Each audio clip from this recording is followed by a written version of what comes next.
Hello, good morning, or actually good afternoon. I wanted to share today a few thoughts and things that I've seen around conflict in relationships and when we disagree with other people, and how we may believe that other people can make us feel anything, that I hope might be helpful over the Christmas and holiday period. So if you're watching this soon, then it's Christmas next week. If you're watching this at some other time, then Christmas may be have been and gone.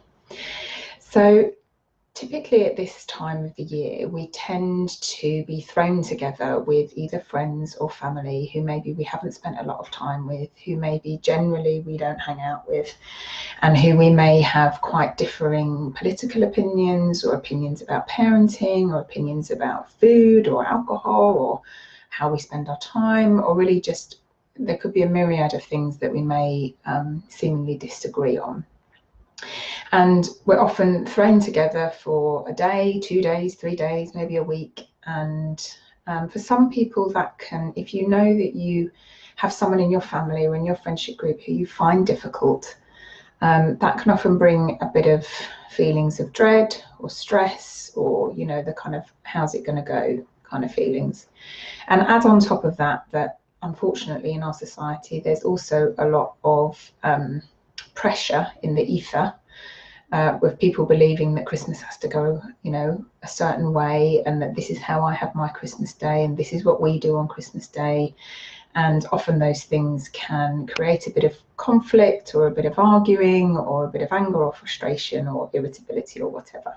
So I just wanted to share with you a few things that I've seen for myself around this, and also with my clients, that I hope may be helpful.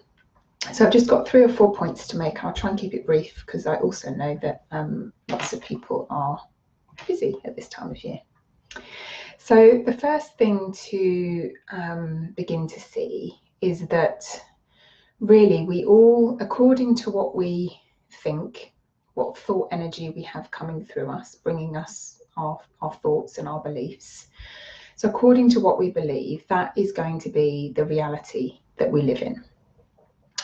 And so we don't really, you know, the outside world is there, it's in existence, but our perception of it, our experience of it, comes from our thinking that in the moment about it, comes through our perception of it in the moment. And we create a story, we create a perception, we create an experience of it internally, of the outside world. And this is also true of other people.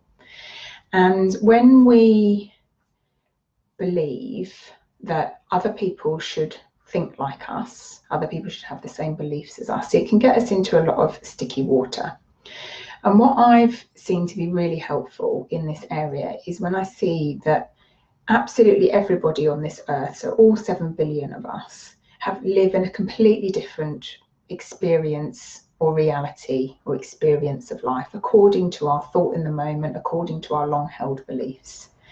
And so really we have 7 billion or more now different realities existing on Earth. Now sometimes there's overlap with people having similar beliefs or the same beliefs, but no two people will have exactly the same beliefs about absolutely everything. There may be a lot of overlap, but it's never absolutely identical, and there's always nuances within that. So even if you agree with someone, you may agree with part of it but not all of it.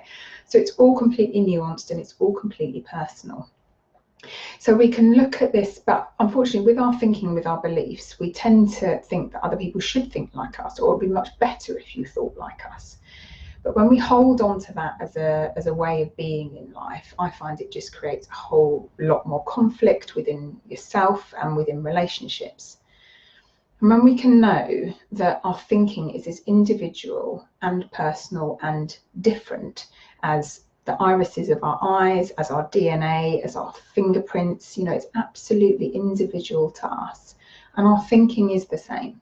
Our perception of life is the same. Our beliefs is the same. It's all completely different from the person to the right of you and the person to the left of you. So I found that really helpful within my relationships to know that even though somebody may have completely different opinions to me about things that I may well disagree with, and I may disagree strongly with them. They are experiencing their thought in the moment about that. I am experiencing my thought in the moment about that. And who is to say who is right? It's going to look really real to me that I'm right and you're wrong, but that isn't actually how life works. It's never black and white, it's always shades of grey. But why this is useful is because it takes the pressure off. So if I believe that somebody should act in a certain way because I do and they don't, then that expectation is going to bring disappointment, anger, frustration, whatever with it. But when I know that they perceive life completely differently to me, that their thinking in the moment is completely different to mine, then I can know, they haven't even had that thought. So I'll give you a small example. I've used this before with, things like my son maybe not picking up after himself, or my husband not putting the loose seat down, those kind of examples. If my son doesn't have the thought, I must clear up, then he's not going to act on it. He can't act on a thought that he hasn't had. If my husband doesn't have the thought, I'll put the loose seat down, he's incapable of acting on that because he hasn't had it. Now I have that thought and I have that thinking, and therefore I act on it. So it's really seeing that we do live in almost like these little bubbles of different energy, of different thought and different belief. And that when we know that we can not expect others to think like us, I find it takes a huge amount of pressure off of my relationships to be a certain way. The next thing I wanted to talk about is that nobody can make us feel anything. Now, this can seem quite big because it can seem that if somebody shouts at me, if somebody disagrees with me, if somebody is critical of me, that makes me feel a certain way.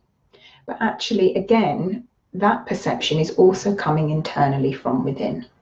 So nobody has the power to make me feel anything by what they say. Now, there will be a reaction to it. I'm not saying that life isn't happening. There's going to be a reaction to it. But that instinctual reaction, and it's okay whatever instinctual reaction you have. If you have an instinctual reaction of anger, of frustration, of irritability, of hate, whatever it is, that instinctual reaction is okay. We have no control over it. But I think once we've caught onto it, we do have maybe some level of choice as to whether we go down the rabbit hole of that thinking, of whether we layer thought on top of thought about how that person's wrong and how I'm right, and they've made me feel this way, they always make me feel bad, they always criticize me. We have a choice at that point, I think, as to whether we go down the rabbit hole with it, and also whether we react to it. So even though someone may say something, so I find I'm quite sensitive about criticism. It's one of my growing edges. And so if somebody criticizes me, I will often have a physical reaction within my body, and it feels like it hurts, and I may then get angry. But I can choose in that moment to not react to that, and sometimes I do because I'm human. And I can also choose to see later on, when my mind will love to chew that criticism over, that's their perception, that's their reality, and it doesn't have anything to do with me. And if there's a nugget of truth in that criticism, I may well take that on and think, okay, do I need to look at that in myself? But largely, I would say 95% of the time, people's criticism is more about them than it is about you. And I find that really helpful to know. And also to know that I am never feeling that person. I am always feeling my thinking in the moment that's coming to me about that person. Because somebody could criticize me or could criticize a situation, and 2 or 3 people will have completely different perceptions of it. So I'll give you an example. Recently, within a group of friends of mine, one of the friends suggested something that I disagreed with, and about half and half of the group, it was a bit split with different reactions all over the place. Some people were in agreement with what this friend had suggested, other people vehemently disagreed, other people were a bit in the middle about it. So it couldn't be the friend and it couldn't be the suggestion, otherwise we would have all had exactly the same reaction to it, but we didn't. We had 7 or 8 of us, with a completely different reaction to it, because it's all coming from within us. And as I've said in lots of previous videos, because thought energy is always changing, because the power of thought is moving through us all of the time, it's also always open to change. So nothing stays fixed. We don't have to change our thinking. We don't have to mess about with it. We just have to know that this is how life is working and how our experience is being created. So that doesn't mean that we don't also set a loving boundary. So that doesn't mean that we have to let people walk all over us. What I find it means for me is I can know that I have a different perception about something, someone else has a different perception. Who is right and who is wrong? That can often be hard to say. And in fact, it isn't really about right and wrong. It is about seeing that there's a completely different reality being created here. But that doesn't mean that if someone comes into my home at Christmas and is drinking too much or is abusive or is being overly critical, that we don't lovingly and gently set a boundary, that in our home at this time, this is how we behave, this is what we expect. Now, you may not get a great reaction to that, but you still need to set that loving boundary. So we're not going to be doormats here, but we're just going to be seeing that we're maybe not necessarily right, but we do know what we feel is appropriate for us and where we need to gently stand our ground. And the last point around relationships that I find really helpful is quite often, and particularly in the world that we live in, particularly in social media, in politics, about the environment, there's so many places where we disagree. And I find it really helpful to look underneath that to know, because we live in separate realities, that we're going to have disagreements about things. But that underneath that, everybody is looking for the same thing. Everybody is looking to be loved. Everybody is looking to feel good within themselves. Everybody is looking to be happy. Even if that isn't a completely 100% conscious thing, it mostly is for most people. But it isn't always completely conscious. And when I know, hi Valerie, so rather than looking at the differences that you see within your family and friends, can you gently look towards the similarities? That if somebody is criticizing, can you see underneath that maybe they're in pain in some way about maybe some completely other area of their life, and that you just happen to be bearing the brunt of that? Can you see that they want to feel good about themselves? Can you see that they just want to be loved? And when we can gently look towards what is similar about our human family and not what is different, I find that creates a lot more peace and a lot more compassion for myself and for others that I'm in relationship with. So I'll just quickly summarize the points. So we live in a separate reality or a separate perception of life according to our thinking in the moment, according to our beliefs, and we can't really expect our perception to be the same as somebody else's. So giving up that, the chase of that really brings a lot more peace. When we can let go of expecting others to react like us, expecting others to think like us, we can just listen to them from an open heart, hear them, and often communication gets a lot better when we're doing that, when we're not up in our heads thinking, yeah, but you're wrong, you're wrong, you're wrong, rather than just really trying to hear them, where they're coming from, how they see life. There can be a lot more peace there within that relationship. To know that nobody can make me feel anything. I know this is a big one because it really looks the other way around. It really does.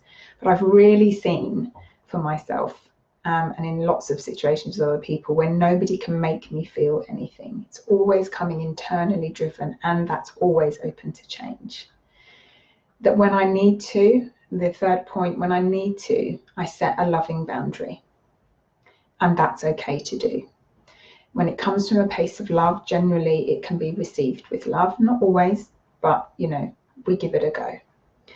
And the last point, can we look at towards our similarities rather than our differences? I mean, if this was happening the world over, I think there would be a whole lot more peace in the world. But can we start with just our little corner of the world, our little family, our little friends, to look towards that which is similar rather than that which is different?